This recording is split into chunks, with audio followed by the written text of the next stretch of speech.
Can you hear us? Can you hear me? Yeah, I can hear you good. Yeah. All right. Folks, can you hear? Yeah. Okay. Well, Stan, how about we begin by you taking 10, 15 minutes sharing about your current title and role, but also kind of lead us up to, through your career and your experiences, and how you ended up in your current position, and then what that entails. Okay. Notes taped up here. Good morning, everybody. Appreciate you having me on. It's certainly an exciting time to be a part of college athletics, and so I'm glad to be able to share a little bit about my journey and how I got here and what I do. For me, it kind of starts with where I grew up and how I grew up. I grew up around sports, obviously like a lot of kids do, but my father was an athletic director and worked in college athletics. He was the AD at the University of Central Oklahoma as I was growing up, and so I got to see, not only became a fan of their programs, but got to see the inner workings, and obviously got to go on a lot of road trips and be a part of things that most kids probably don't. And so I was around it at a young age. Personally, I played baseball through high school and wasn't quite quick enough to do anything beyond high school, but was fortunate to play with a bunch of good guys in high school. We won a state championship, so I had a lot of memorable experiences and fun things to look back on as far as the playing career. I obviously, like a lot of young men, I wanted to follow in the footsteps of my dad. And so if you had asked me when I was 18 years old or 20 years old what I want to do for a living, I probably would have told you that I want to be an athletic director. And what I came to find out pretty quickly is that you don't just become an athletic director. That's not a job where you just say, I want to be an athletic director, and you walk right in, apply for the job, and get it. You've got to kind of find a way to work your way into a position to be selected for those administrative jobs in college athletics. And so I started out thinking, with my love of baseball and experience playing baseball, that perhaps coaching baseball would be the path I would take to go in. And that lasted for, I believe, 3 summers. I coached summer ball in the town where I grew up in Edmond, Oklahoma. And I think that second summer I had 4 second basemen on my team. A lot of kids obviously fighting for playing time. And I had a phone call from the mother of the 4th best second baseman on my team at midnight in the middle of the summer, and she's crying to me, wondering why her son is not playing more than he is. And it was at that moment that I realized coaching probably wasn't exactly what I wanted to get into. And so I then started working at our local golf course, and my idea of working at the golf course was sitting in the pro shop and managing the tee times and maybe going out and hitting a bucket of balls, but actually they put me to work in the maintenance bar. So I was raking sand traps, laying sod, and we did a lot of work to refurbish the golf course the 3 or 4 years that I worked out there. From there I went and worked on the athletic fields at my college. And so early years in college I was mowing the football field and the grounds around the stadium, took care of the baseball field, the softball fields.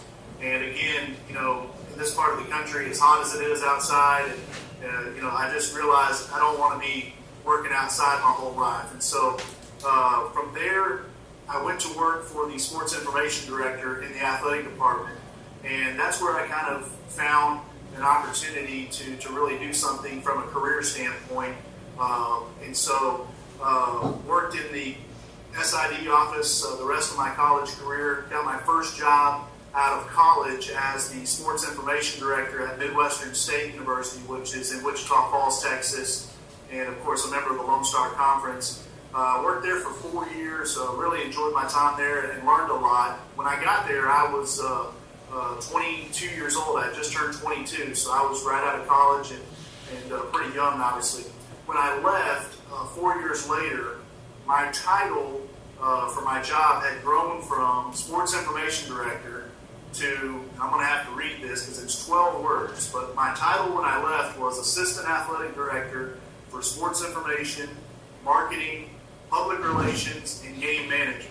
And so pretty much got there and they piled more and more on top of me.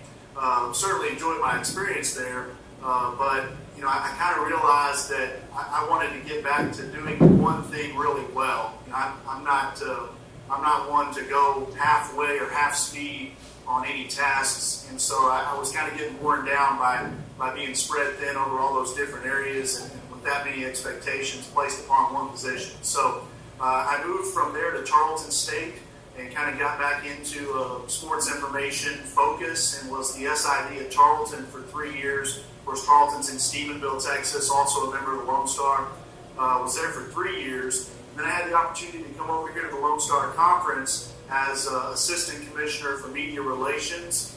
And so I came over here in April of 2003. When I got here, wasn't really sure what that meant. I never really envisioned myself working in a conference office. Obviously, there's not a whole lot of conference offices around when you're talking about maybe 30 conferences in Division I, another 25 in Division II, and maybe another 25 or 30 in Division III. That's not a whole lot of operations for this type of business, obviously. So there's not a whole lot of opportunities to work in these offices. But when I got over here, the stars kind of aligned to where I had some growth opportunities. And I think, first and foremost, the person that I was working for, our previous commissioner, was really mindful of others and really developing others around him. And so he took it upon himself to give me opportunities that I'd never really had before. And he would sit down and explain to you the decisions that he was making on a daily basis and the reasons behind those decisions. And this was a guy that when he left the office here, I think he was 76 years old, had worked as a commissioner in Division III, Division II, and Division I. In fact, he was the commissioner of the Southwest Conference back when TCU and SMU and Arkansas kind of in the heyday there in the mid to late 80s. And he was kind of in the later years of his career when he was here. So it was a great resource of information, knowledge, networking, and he really was intentional about allowing me to have some growth opportunities. So I'm forever grateful for that. But there were some other opportunities that presented themselves and I took advantage of here during those years. Obviously, our conference office is in Richardson, which is in the Dallas-Fort Worth area. The Big 12 conference office is here. The Conference USA conference office is here. The Southland Conference, the American Southwest, which is Division III. And so there's a lot of college athletics business that goes on in this area, which presents a lot of opportunities for networking and volunteering and things of that like. So I can remember back in those years, I volunteered to work the Big 12 Baseball Championship and got some exposure and some networking and opportunities to oversee a Division I press conference, for example, which is a little bit different than a Division II press conference. You got major news media, more as far as the quantity of media, there's more there, and kind of a different light than what I was exposed to. I had the opportunity to work the NCAA Women's Volleyball National Championship, which was here in Dallas back in those days, and another great opportunity. And then on the personal side, I had some growth opportunities. Got involved with my local church, and through that involvement, started attending a singles group. At the time, I was single. They had some leadership opportunities within that group, so I kind of stepped into those. That led to me speaking in public in front of the group, on Sunday mornings, which was something I really hadn't had the opportunity to do a whole lot during my professional career to that point. Got involved in planning some events and overseeing some meetings for the church group. And then, probably the other thing is just human relations. There was some people in that singles class that didn't know anything about sports and wanted to talk about Harry Potter and whatever else, Lord of the Rings, things that I didn't know anything about. And so you kind of learn how to relate to people, whether you have a common ground or whether you have much in common or not. And so those things were, those are things I look back on in that part of my career that really provided me opportunity to grow and develop me to have a chance at being in the position I'm in right now.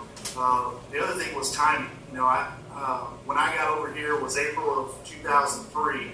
That previous commissioner, unfortunately, got sick in October of 2005. He came down with was diagnosed with multiple myeloma, which is basically a form of bone marrow cancer, and went downhill pretty quickly from a physical standpoint, to where I had to come in and run the office those last 3 months of that year in 05 and do both of our jobs. In January of 06, they named me as acting commissioner since he was on medical leave. In June of 06, he retired. They named me interim commissioner.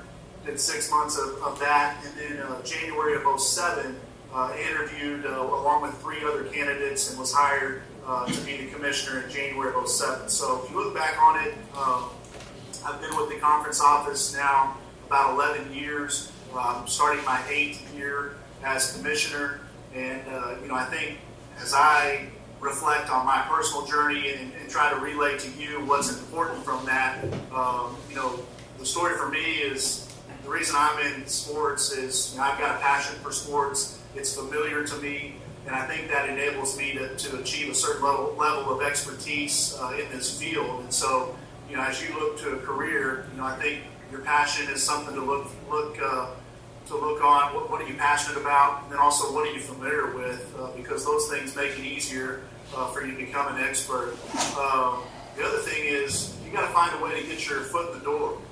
Nobody's going to start, like I said, nobody's just going to walk in and become an athletic director or a commissioner. Those are things you've got to work your way into. So I always try to encourage people, pick a field. If you want to be an athletic director, pick a field within the sports world that's going to give you the basis to make those relationships and get that experience that you might position yourself for a job. So for me, it was the sports information field, media relations. For you, it might be athletic training or coaching, rules compliance, things of that nature. Look for growth opportunities, like I mentioned, some here professionally, some here personally. And then ultimately the timing is something you can't control, but you just almost have to be in the right place at the right time. And certainly I don't take credit on that, but I look back and know that I was fortunate to be here at the right place at the right time in order to get this position. So that's kind of the history or the background of how I got here. And Scott, I don't know if you want me to spend some time talking about kind of exactly what it is that I do, or where you want to go from there. Well, Stan, thank you for sharing that. I particularly, you shared about your dad and really the modeling that he did for you. You shared about Fred Jacoby and what a great mentor. And then I think one of the powerful things you shared about was it is heart, mind, body, and soul. And all of our mentors, all of our growth opportunities are not necessarily all going to reside within our professional discipline there. But the beauty of that is they're around us. Sometimes we just have to see them for the first time. But let me open it up and see if anybody has any questions. They can be a little shy from time to time, but I try and find them. If you have any questions on Commissioner Wagnon's career progression, and if no, then we'll kind of move to Stan sharing about what a conference office does, what a conference commissioner does. Any questions right now? That's what I was going to ask. What does a job description entail? Okay, did you hear that question? The question was, what does the job description of a conference commissioner entail? Okay. Well, primarily I serve as the spokesman for the conference, and the way athletic conferences are set up is it's obviously a grouping of universities that make a decision. They want to form an entity that will supervise and govern and manage their athletic programs as a group. And so ultimately I report to the presidents of these member universities. I work closely with the athletic administrators, so that'd be the athletic directors, the compliance officers, the media relations personnel, and obviously the coaches as well. My job really, I serve as the primary spokesperson, so if there's any type of a conference issue or announcement, I would be what you would look at as kind of the face of the conference in those dealings. I serve as the Chief Administrative Officer for the conference, and so a lot of major businesses would have like a CEO, a Chief Operating Officer, a Chief Financial Officer, and obviously we only have a 4-person staff here as far as full-time personnel, and so I've kind of got to do all those duties rolled into one. We don't have a human relations department or personnel office or anything like that, so all of those matters really fall to me. I manage the conference budget, obviously supervise the conference staff. Again, we have 3 full-time assistants here and myself, and then we have usually 1 or 2 interns that we'll have from time to time, depending on the time of year. I serve as an advisor to the governance groups of our conference, and so kind of the way the conference is set up, at least ours, and I think most of them, the university presidents are going to serve as kind of the board of directors, and really everything has got to run up the ladder to them, and they're going to say, yeah, that's a good idea, we're going to do it, or no, let's give that some other thought. And so everything we do runs through these governance groups, and if you look at the structure, the Council of Presidents for us is the overriding board for the whole league, so they make the decisions final. We have 2 governing councils. One on the athletic side is our ADs and our senior woman administrators. So that's the highest ranking female official in every athletic department. The AD and SWA combine to make our Council of Athletic Administrators.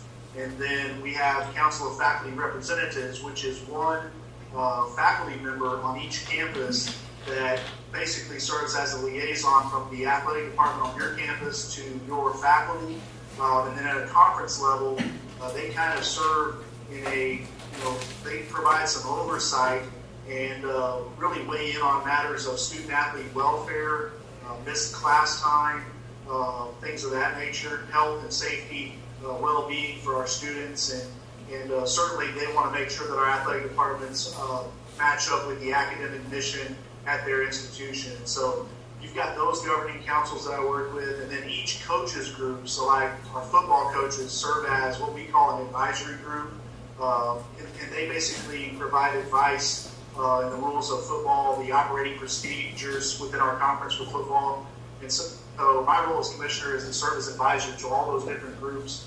If they have business that needs to be conducted, I'll set up the meeting. We have annual meetings where I'll do the planning with the hotel, make sure they've got guest rooms available, make sure we have meeting space available. If there's the need for a conference call, I will help to facilitate that. From a day-to-day standpoint, we do scheduling for all the different sports, and so we try to work in advance on that as best we can. And obviously, conference membership has changed a bit for most conferences here in the last 3 or 4 years, and so that's been difficult when you don't know how many teams are going to be in your league to get too far ahead in scheduling. But we handle scheduling. We prepare those schedules, distribute them. We also work on conference events, and so for our conference, we have championship events in all the different sports. In football, we have a special event called the Football Festival that we host at what used to be Cowboys Stadium, is now AT&T Stadium here in Dallas. And so we obviously do a lot of planning and administrative work on that event. And we also oversee the officiating. And so I've got coordinators of officials in all the different sports that supervise that and work more closely with it than I do. But it's my job to oversee those operations, make sure we're doing the right thing as it comes to evaluating our officials, teaching and training our officials, and then assigning them in a way that makes sense, both from the standpoint of fairness and also the standpoint of fiscal responsibility, and not bleeding the pocketbook of our schools too much. So the other thing we do is monitor rules compliance. So we serve as kind of a go-between between our schools and the NCAA, and so we will work with them, make sure that all the student athletes are eligible, things of that nature. So I would say those are the primary components of being a conference commissioner. Well, thank you on that, Stan. It's a 4-person staff. In the case of the Lone Star Conference, 9 institutions, 18 championships, all the respective schedules that go along with the team sports, all the marketing, all the budgeting, rules compliance, and the list continues. I don't know, it strikes me that if one has great experience, good success and productivity in some sort of conference leadership role, it's a little easier to say what jobs they can't do than to list all the jobs that they actually could inside and outside of sport. Would you agree with that? Well, you certainly get a taste for all of it. I couldn't sit here and take credit for all of the things that we do in this office because I've got a person, you mentioned 3 assistants. One of those focuses on rules compliance, and he's way more familiar with the rules and the everyday application of monitoring rules compliance than I am. We have one person that focuses on media relations and championships administration, and obviously, she's way more in touch with what it takes to update a website or to be relevant on Twitter or things of that nature than I am these days. And then we have one person that focuses on marketing and corporate sales, and certainly he's more gifted and skilled in that area than I am. But in working closely with all 3 of them, obviously I feel like I've got an understanding and a certain level of capability in those areas, and so it certainly is one of those things where I know a little about a lot. Well, I think that's whether we're on a campus as an athletic administrator or at the conference level, we have to be MacGyvers, particularly at this level. There's been a lot of change at the Division I level in terms of conference membership. Among those, I believe 28 conferences, all but 2 of them in the last 24 months have had a change of membership. So geography and rivalries have gone out the window, and most in the face of media rights, if you will, and the guaranteed payoff, if you will, the contractually obligated income that comes from that. But I think one of the things people are not really as aware of is what's occurred at the Division II level, and the second part of that would be, how do you see that changing the role of the commissioner? Probably already has. I know at the Division I level, we see them almost acting as recommending buyers and agents. That might be a little bit not exactly the right way to share it, but kind of expound upon that. Yeah, it's definitely been an interesting experience in college athletics these past 4 years. When you look at being in a conference, the benefits of being in the conference are for us, it's about money either way. For us at the Division II level, when you talk about money, it's about being fiscally responsible. It's about controlling your schedules and knowing that you're going to have a certain amount of home games, which obviously costs less to administer than traveling. It gives you opportunity to bring in some income. Obviously gives you an opportunity to connect with your local community, and that's where you're going to get support from your local community through sponsorships or donations, ticket sales, things like that. But also, being able to control that schedule, you can control your travel costs because, ideally you're going to be traveling closer to home for conference games. You're going to control missed class time, so your students are going to have a better experience, and obviously the goal is to have more success academically than to not be successful. So those are the things that we look at the conference level in Division II. In Division I, it's still about the finances, but what you see there is it's more about generating income and maximizing opportunities as more so than really controlling or minimizing cost. And Scott, you mentioned talking about the TV rights, and there's a couple of different things I think that have driven the realignment that we've seen over the last 4 years, and certainly television money is one of them. And I think also access to the March Madness and men's basketball is another, and I think access to the BCS, which is now turning into the college football playoff, is another. And then obviously ticket sales and being associated with people that are going to help your ticket sales is kind of a secondary component that's tied in with all of that. But the biggest difference, if you look to Division I athletics, it's really about the decisions they make in Division I athletics are about two sports. It's about football and men's basketball. And the reason it's about those two sports is that's where all the money lies. In football, the money is outside of the NCAA really because it's tied into the bowl system. It's tied into what we've known as the BCS, and it is now going to be the college football. And it's tied into TV dollars as well. On men's basketball, that money all comes through the NCAA because it's all tied to March Madness, the Division I men's basketball championship bracket. A lot of that money obviously comes from television as well because CBS and Turner have paid so much to have the rights to broadcast that, and then obviously turn around and make their money back in selling the commercials during those broadcasts. But all these decisions about realignment for the Division I schools have been how can we best position our football and our men's basketball programs. And so as you look back at that, it really started in June of 2010. And I can remember vividly sitting in a meeting with our presidents of the Lone Star Conference in June of 2010, and the news had just broken that Nebraska was going to go to the Big Ten, and the news was coming forward that Colorado was going to leave the Big 12 and go to the Pac-10, which now we know is the Pac-12.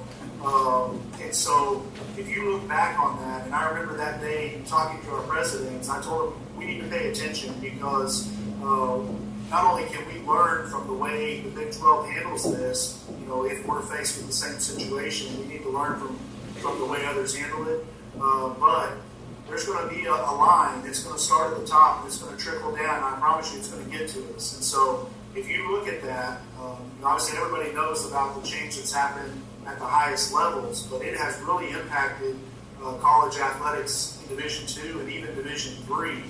And you say, well, how is that so? So, Nebraska went to the Big Ten, Colorado went to the Pac-10. What that did was create opportunity for people below that to try and move around and position themselves. It also created a stir among some of the other conferences. And they said, okay, now if the Big Ten is going to try and expand beyond their 10 or 11 teams and get to 12, will they try to get to 16? And so other conferences began to get proactive, trying to stay up or get ahead of the curve.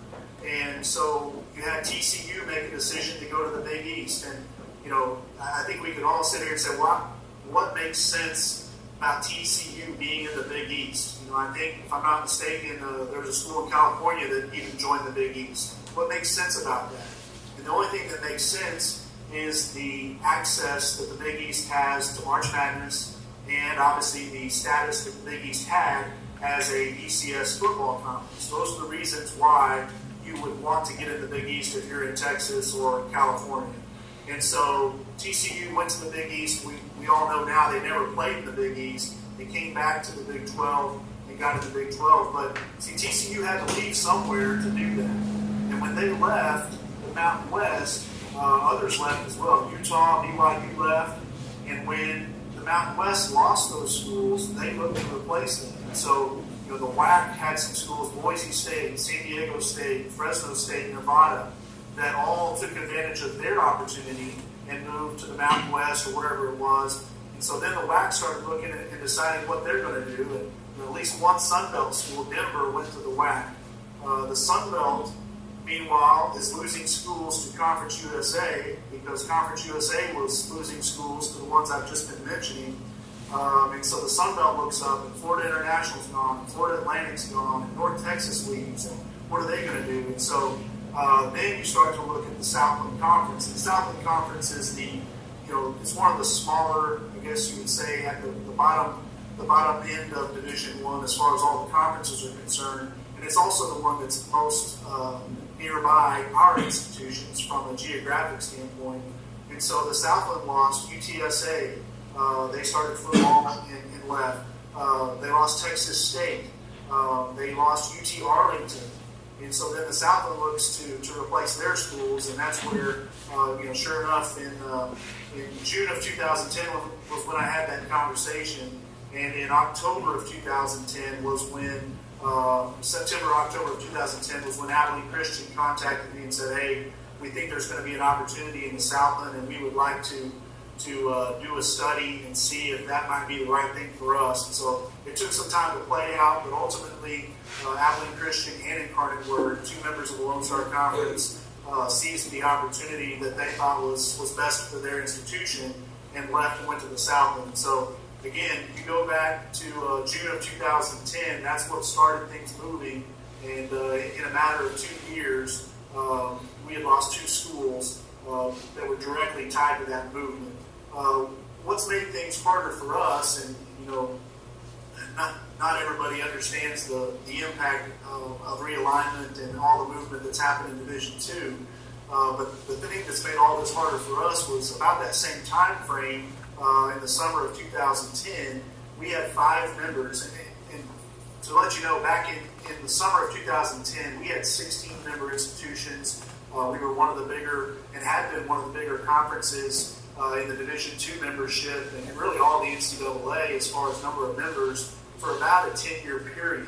And in those 10 years, we kind of identified that there were some challenges in being a bigger conference with 15 or 16 members. Number one, in scheduling, you almost have to split it up into 2 divisions to make it manageable. And there's some benefits to scheduling in divisions, because that way you can play more games against the teams that are closer to your school, and fewer games against the teams that are farther from your school. So that part of it's good.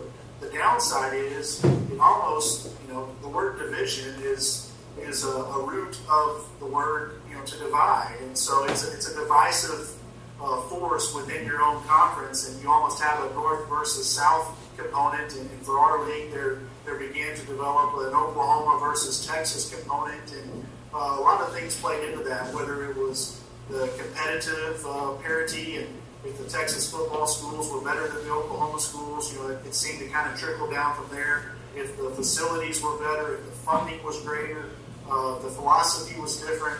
And so we ran into some real challenges, and we're kind of identifying that all about the same time. And so in the summer of 2010, we had 5 of our members that all happened to be in Oklahoma, that decided that they wanted to try something different, even in Division II. 2 of them joined the MIAA, which is basically schools in Kansas and Missouri and Nebraska, so they would be traveling north instead of south. And then we had 3 schools that wanted to form a conference with schools in Arkansas. And so we lost, in August of 2010, we lost 5 member schools on one day. And so from that day, we went from 16 to 11. And then, as I mentioned, it wasn't a month or 2 later, Abilene Christian began to look at Division I. And so that really kind of magnified things for us. I think when we got to 11 and we still had Abilene Christian and Incarnate Word,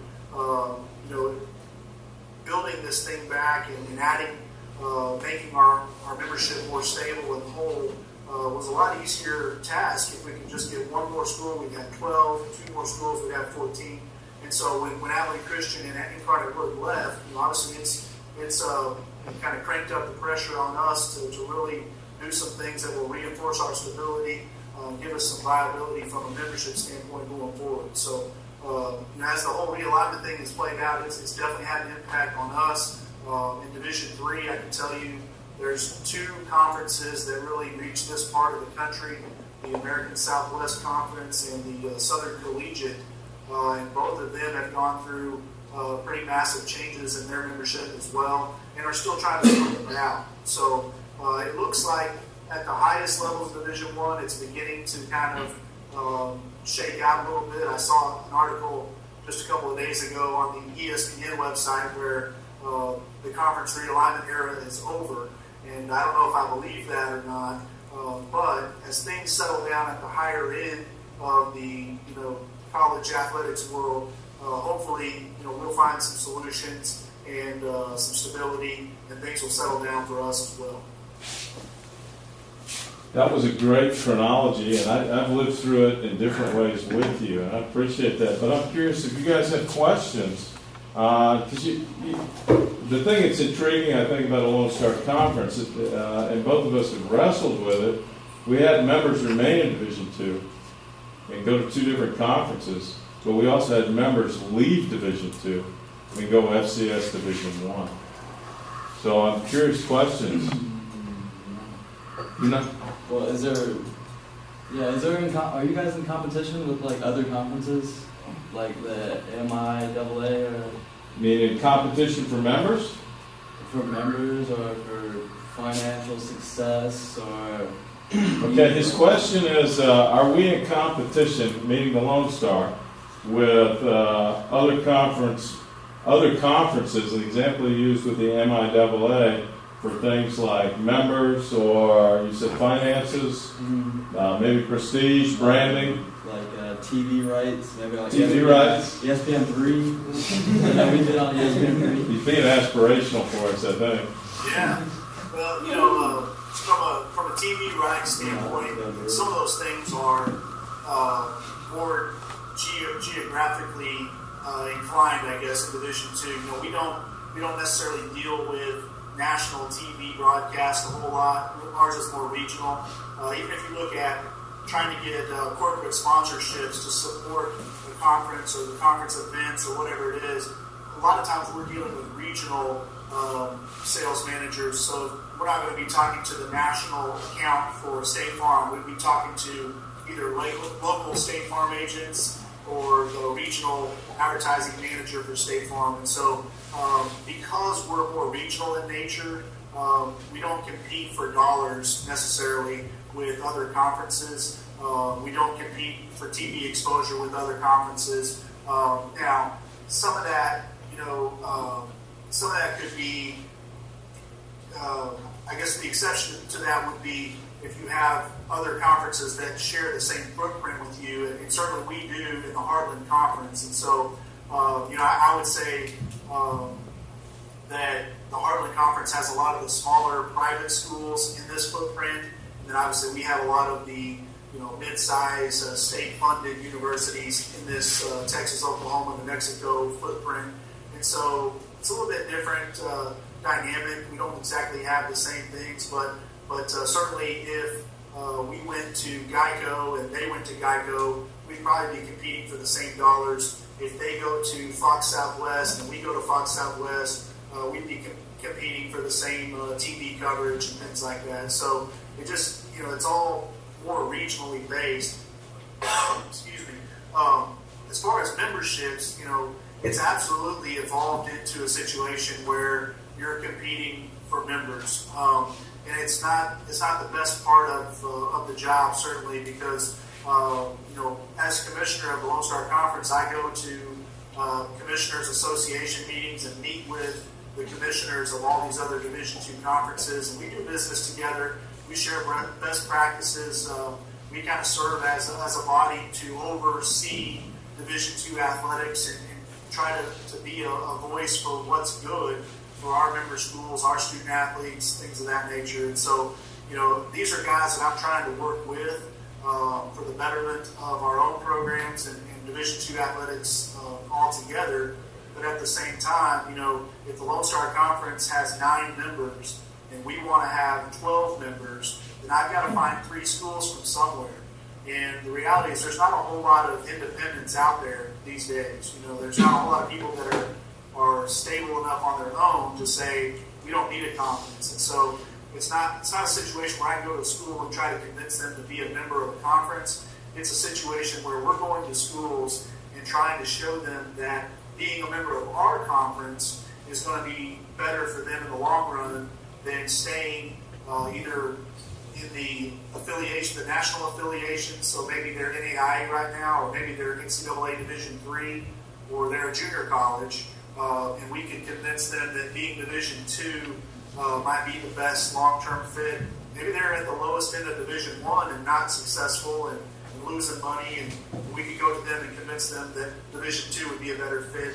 Or we're going to a Division II school that already belongs to another conference and trying to show them how our conference membership would be a better fit than what they're in. And so there is a sense of competition for members, but I think as a general rule, the institutions are going to do what's best for themselves, and they're going to go wherever is the best fit for their school. And so what we've tried to do over these last 3 or 4 years is really figure out what our identity is as a conference and define who we are.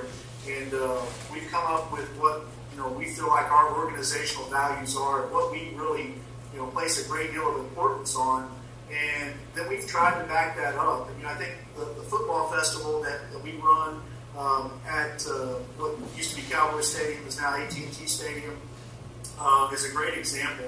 We feel like the things we're trying to accomplish as a conference is, we want to be a premier conference. What does that mean?